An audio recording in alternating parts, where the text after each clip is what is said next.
Assalamualaikum warahmatullahi wabarakatuh. Hai teman-teman. Nah, sebelum kita mulai, ada baiknya kita perkenalan dulu kali ya. Perkenalkan, kami dari kelompok 11. Di sini kami bakal membahas nih atau bakal menjelaskan lebih lanjut terkait dengan psychological first aids atau pertolongan psikologis pertama. Oke, adapun teman-teman kelompok 11 yang akan membantu menjelaskan atau membahas materi lebih lanjut yaitu Ahmad Ismail Kapaja dengan NIM channel 2123 1043, Malika Azahra Bahtiar dengan NIM channel 2123 1047, Afriana Sari dengan NIM channel 2123 1104 dan Dian Salviana dengan NIM channel 2123 1037. Adapun topik yang akan menjadi fokus pembahasan kami pada presentasi kali ini yaitu terkait definisi dan konsep dasar yang akan dijelaskan oleh Malika, sejarah dan perkembangan PFA yang akan dibahas lebih lanjut oleh Afriana Sari, dan penjelasan mengenai 5 prinsip serta contoh yang akan dipaparkan oleh Ahmad, serta di akhir akan disampaikan kesimpulan oleh Dian Salviana. Nah, jadi apa sih sebenarnya psychological first aids itu? Jadi WHO pada tahun 2011 itu menjelaskan bahwa PFA ini adalah respons manusiawi dan suportif terhadap sesama manusia yang sedang menderita ataupun membutuhkan dukungan. Nah, definisi lain menjelaskan bahwa PFA ini adalah kehadiran yang sifatnya suportif dan juga compassionate dengan tujuan untuk menstabilkan ataupun mengurangi tekanan akut serta memfasilitasi akses untuk perawatan berikutnya. Dari beberapa definisi tersebut bisa disimpulkan bahwa PFA ini sebenarnya adalah respons manusiawi yang bersifat suportif dan compassionate yang diberikan kepada individu yang sedang menderita ataupun membutuhkan dukungan dengan tujuan untuk menstabilkan dan mengurangi tekanan serta memfasilitasi akses untuk langkah perawatan berikutnya. Nah, jadi untuk menjelaskan esensi ataupun konsep dasar dari PFA ini ada beberapa poin penting. Yang pertama adalah who, tentang siapa sih sebenarnya PFA ini ditujukan untuk kepada siapa. Nah, jadi PFA ini adalah untuk individu yang merasakan tekanan akibat suatu peristiwa yang sifatnya krisis ataupun serius. Oleh karena itu, PFA dapat diberikan kepada anak-anak maupun dewasa selama mereka memberikan konsen sehingga tidak ada kesan pemaksaan untuk pemberian PFA ini. Kemudian when, kapan? Jadi PFA ini diberikan dengan tujuan untuk membantu individu yang baru saja mengalami peristiwa krisis. Sehingga PFA ini diberikan ketika pertama kali berhubungan dengan individu yang tertekan. Baik itu ketika terjadinya peristiwa atau setelah terjadinya peristiwa, bisa juga setelah beberapa hari ataupun pekan setelah terjadinya peristiwa tersebut. Nah, terakhir adalah where atau di mana. Jadi PFA ini dapat dilakukan di mana saja ketika keadaan telah aman atau kondusif untuk melakukan PFA.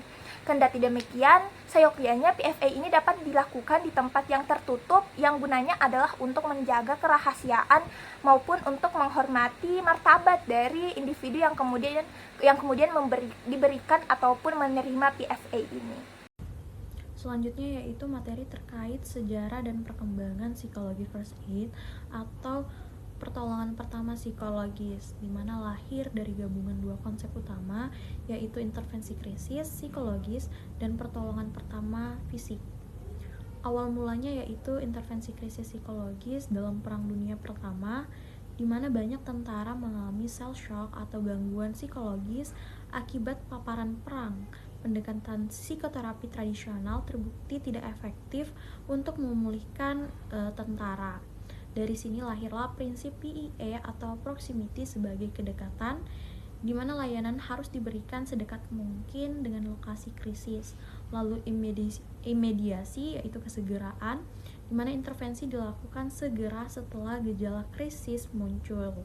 Lalu kemudian yang ketiga itu ekspektansi atau harapan. Individu dilihat sebagai mampu pulih sehingga intervensi diarahkan pada pemulihan, bukan memperkuat identitas sebagai pasien yang sakit.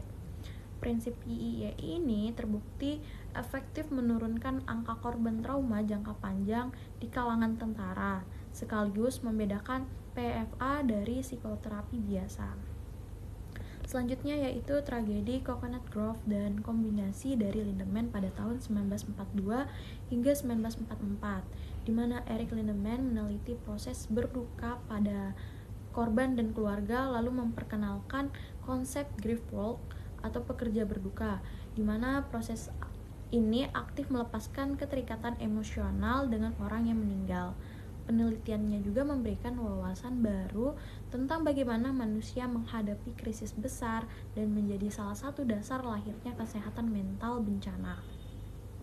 Lalu yaitu Kaplan dan Gerakan Kesehatan Mental Komunitas pada tahun 1960 hingga 1970-an. Gerakan Community Mental Health di tahun 1960-an ini menandai babak baru, di mana rumah sakit jiwa besar ditutup diganti dengan pusat kesehatan mental komunitas yang fokusnya adalah outreach, yaitu menjangkau masyarakat, layanan darurat, dan penggunaan hotline krisis, serta klinik walk-in. Penelitian ini menunjukkan pendekatan ini efektif menekankan kasus psikiatri berat dan mempermudah akses ke layanan kesehatan mental dan menjaga keberlanjutan keperawatan. Selanjutnya yaitu penguatan prinsip PIE dan bukti panjang pada tahun 1980 hingga 2000-an, di mana Solomon meneliti penerapan prinsip PIE pada tentara. Ia menemukan bahwa intervensi garis depan berdasarkan PIE efektif mengurangi stres akut. Hal ini menunjukkan bahwa tentara yang mendapatkan intervensi lebih cepat pulih, memiliki tingkat PTSD lebih rendah, dan fungsi sosialnya lebih baik dibandingkan tentara yang tidak mendapatkan intervensi. Hal ini menegaskan bahwa PFA tidak hanya efektif dalam jangka pendek, tetapi juga berdampak positif hingga puluhan tahun kemudian. Selanjutnya yang kelima yaitu akar dari pertolongan pertama fisik, di mana selain sisi psikologis, konsep PFA juga terkait erat dengan sejarah pertolongan pertama fisik. Cikal bakalnya berasal dari Otto Estejon pada tahun 1048 yang melatih orang awam memberikan pertolongan medis di medan perang. Perkembangan ini muncul pada abad ke-19 melalui Henry Dunant, pendiri Palang Merah Internasional, setelah ia menyaksikan penderitaan korban perang di Solferino, Italia pada tahun 1859.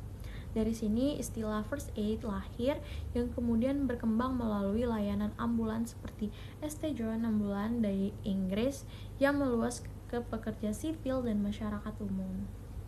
Selanjutnya itu penjelasan 5 prinsip Hopeful dan cara implementasi dan contoh implementasinya. Nah, yang pertama itu ada promoting a sense of safety, yaitu meningkatkan rasa aman. Nah, rasa aman itu merupakan kebutuhan dasar setelah terjadinya krisis. Ketika bencana atau teror terjadi, individu mengalami ancaman langsung terhadap nyawa, keluarga, dan lingkungan. Hopeful menekankan bahwa memulihkan rasa aman, baik secara objektif maupun subjektif, sangat penting untuk mencegah berkembangnya gangguan psikologis jangka panjang. Nah, contohnya itu pada gempa bumi di Jogja tahun 2006, banyak penyintas merasa cemas dengan gempa susulan. Pemerintah daerah bersama relawan mendirikan posko pengungsian dengan jalur evakuasi yang jelas, penerangan malam, serta sistem informasi berbasis radio komunitas yang terus memberikan update situasi.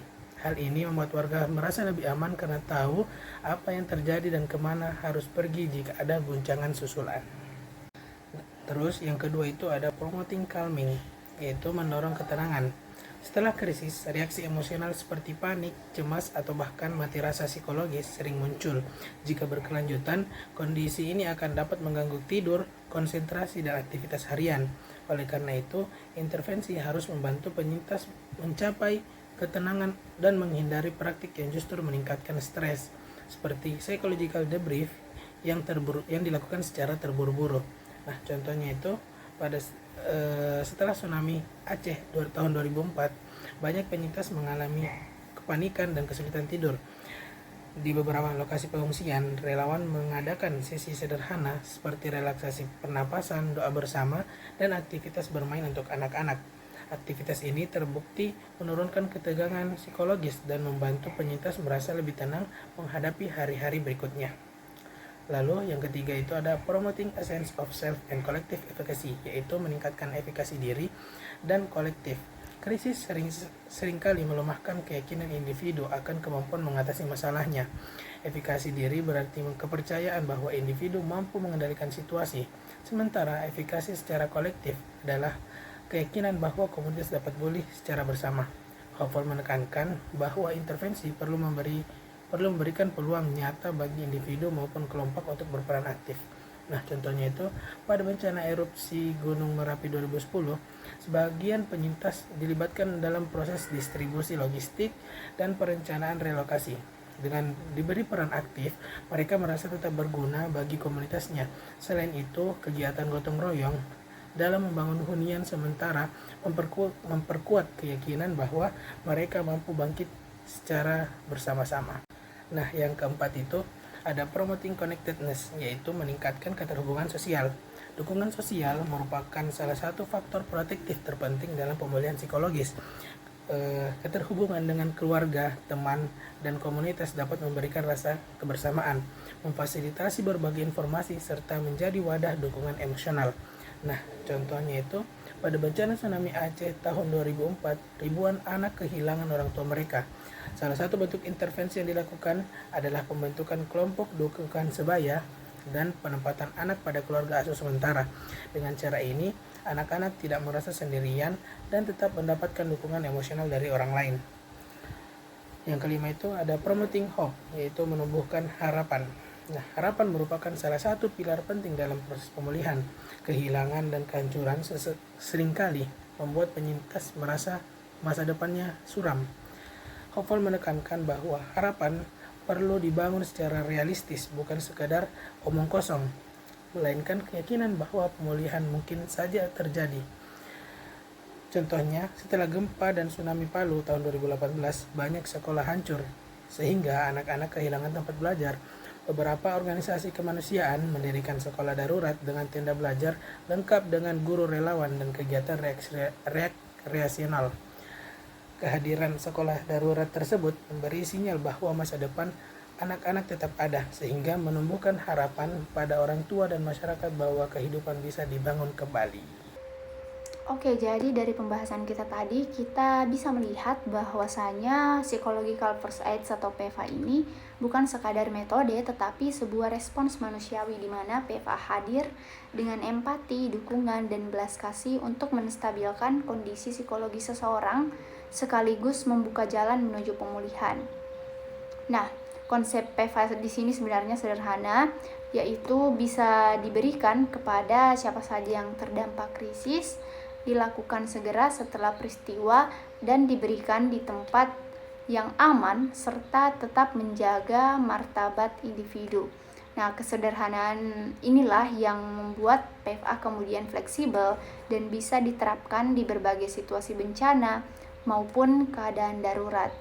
Namun, agar PFA tidak hanya berhenti pada tataran teknis, terdapat 5 prinsip hopeful yang menjadi pegangan penting. 5 prinsip itu yakni rasa aman, ketenangan, efikasi, keterhubungan, dan harapan. Nah, prinsip ini menegaskan bahwasanya PFA bukan hanya pertolongan psikologis, tetapi juga sarana untuk memberdayakan individu dan komunitas. Nah, yang perlu kita garis bawahi di sini adalah PFA ini tidak boleh dijalankan sekadar sebagai prosedur formal, tetapi inti sesungguhnya ada pada ketulusan dan kepedulian kita terhadap sesama. Dengan begitu, PFA bukan hanya intervensi psikologis, melainkan juga cermin dari nilai kemanusiaan.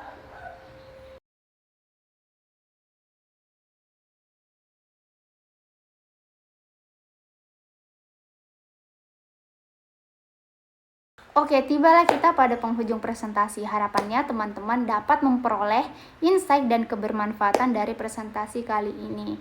Sekian yang dapat kami sampaikan.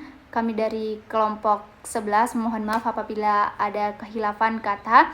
Wassalamualaikum warahmatullahi wabarakatuh.